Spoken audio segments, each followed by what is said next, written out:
तो जो सूक्ष्म वेद है उसके अंदर कंप्लीट कोरस है, तो वो कंप्लीट कोरस दास, और वो सूक्ष्म वेद यानी तत्व ज्ञान गीता अध्याय नंबर 4 के श्लोक नंबर 32 में, गीता अध्याय नंबर 4 के श्लोक नंबर 34 में गीता ज्ञानदाता ब्रह्म खुद कह रहा है कि जो आध्यात्मिक जो धार्मिक यज्ञ हैं, यज्ञ माने धार्मिक अनुष्ठान, इनकी जानकारी ब्रह्मणे मुखे, ब्रह्मणे मुखे का अर्थ है भगवान स्वयं अपने मुख कमल से जो वाणी बोलता है उसमें विस्तार के साथ कह गए।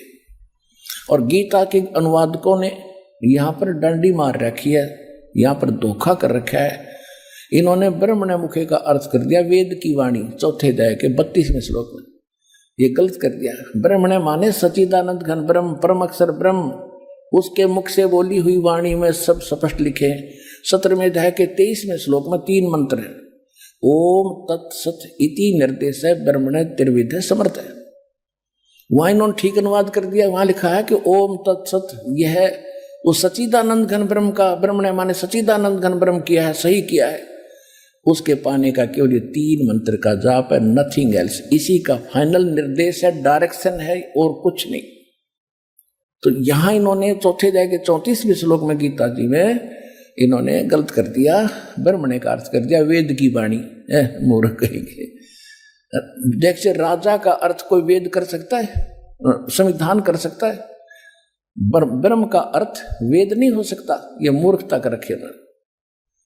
ब्रह्म तो एक राजा है, भगवान है, और वेद उसका संविधान है। राजा का कहीं अर्थ हो, राजा लिखा उसका वेद कोई संविधान अर्थ करके सेंटेंस और अनुवाद करता तो मूर्ख आदमी है। तो यहां लिखा है कि वो सच्चिदानंद घन ब्रह्म मुख कमल से जो वाणी बोलता है वो कंप्लीट है, उसके अंदर वो तत्व ज्ञान है। उस ज्ञान को खुद कहता मैं नहीं जानता। किसी तत्वदर्शी संत से जाकर पूछो, उनको दंडवत प्रणाम करने से, कपट छोड़कर निष्कपट भाव से प्रसन्न करने से वो तत्वदर्शी संत तुझे उस तत्व ज्ञान का उपदेश करेंगे। तो इस विश्व के अंदर पुण्यात्माओं, ये तत्वदर्शी संत इस दास के अतिरिक्त इस विश्व में नहीं है।